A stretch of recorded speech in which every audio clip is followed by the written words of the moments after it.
Bonjour et bienvenue sur les plateaux d'Intelligent TV, sur le salon Solutions Libres et Open Source 2013. Avec moi Laurent Seguin, bonjour. Bonjour Philippe. Donc de la FUL. Donc la FUL c'est La FUL, c'est l'association francophone des utilisateurs de logiciels libres. Donc comme son nom l'indique, on s'adresse à tous les utilisateurs, quelle que soit leur typologie, que ce soit des particuliers, des entreprises, des administrations, etc. Donc tous les gens qui ont vocation à utiliser du libre ou qui utilisent du libre sont les bienvenus à la FUL. D'accord, très bien. Alors vous êtes venu nous parler d'une problématique qui est, vous appelez ça la paupérisation du logiciel libre par le Non, la paupérisation des libertés des voilà. Utilisateurs. Okay. Pourquoi je parle de ça? Parce que je trouve que le logiciel libre prend de plus en plus de parts de marché et avec cette part de marché se fait contaminer par le logiciel propriétaire. Donc, sans vouloir les montrer du doigt, je peux donner quelques exemples. Typiquement Ubuntu, qui est une distribution les plus utilisées. Quand on ouvre l'Ubuntu Software Center, la première chose qu'on voit, c'est du logiciel non libre payant. Donc ça peut changer certains comportements. On peut voir également Steam qui arrive sur Linux.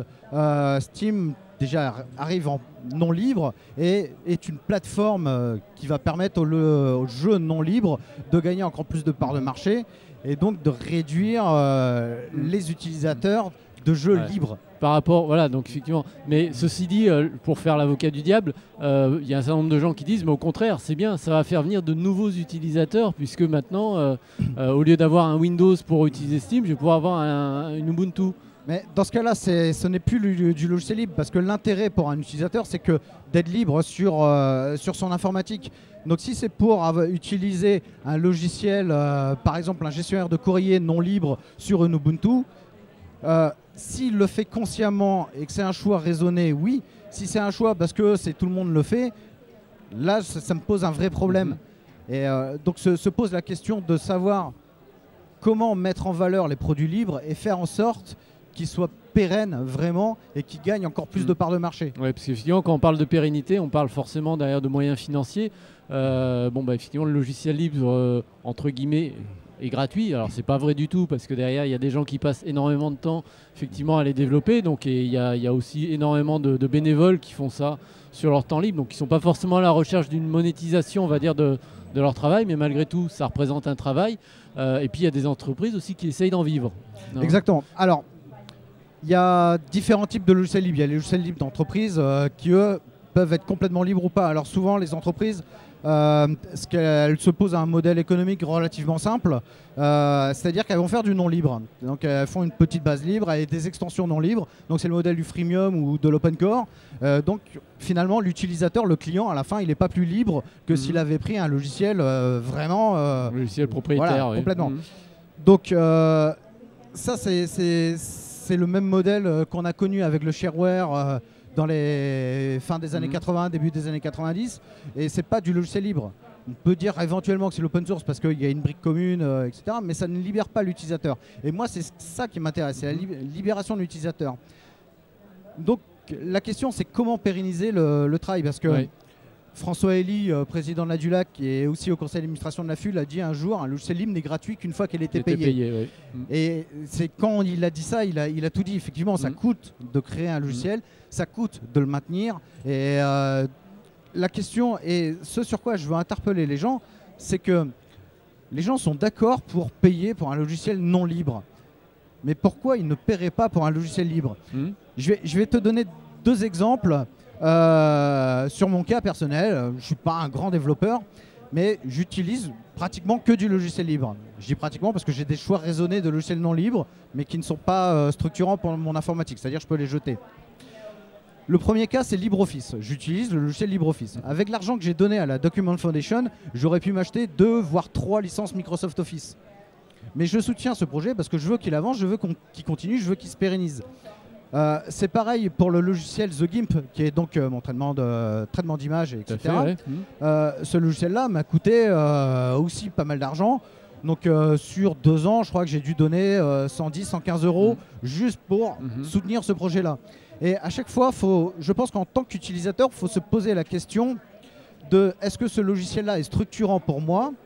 Et si oui, est-ce que je ne dois pas le soutenir un peu financièrement? Oui, parce qu'elle se pose la question de la pérennité. Si je ne le soutiens pas, je fais que l'utiliser. Finalement, au bout d'un temps, je prends le risque qu'il disparaisse. Exactement. Alors, sur l'échelle de simples utilisateurs, imaginez que si tous les utilisateurs de VLC donnaient ne serait-ce qu'un euro, la capacité... 1 milliard, non, je sais plus. Non, plusieurs millions, je pense. Ouais. Mais peut-être pas 1 milliard. Mais voilà, ça donnera un vrai coup de boost au développement de VLC. Et donc, on irait vers une grande qualité.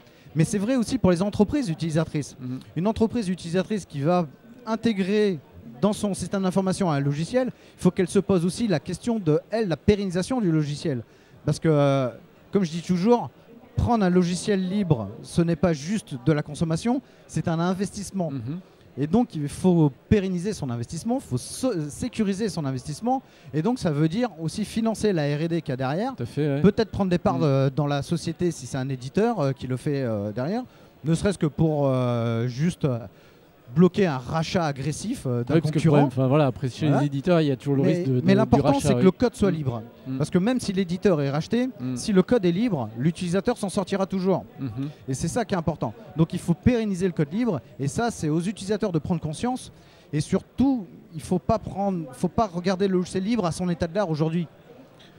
Enfin, quand je prends le LibreOffice d'aujourd'hui, il a ses qualités, il a des défauts, mais pourquoi j'investis et pourquoi j'ai donné de l'argent à Document Foundation, c'est pour dire je veux que ça avance et je veux le LibreOffice de demain.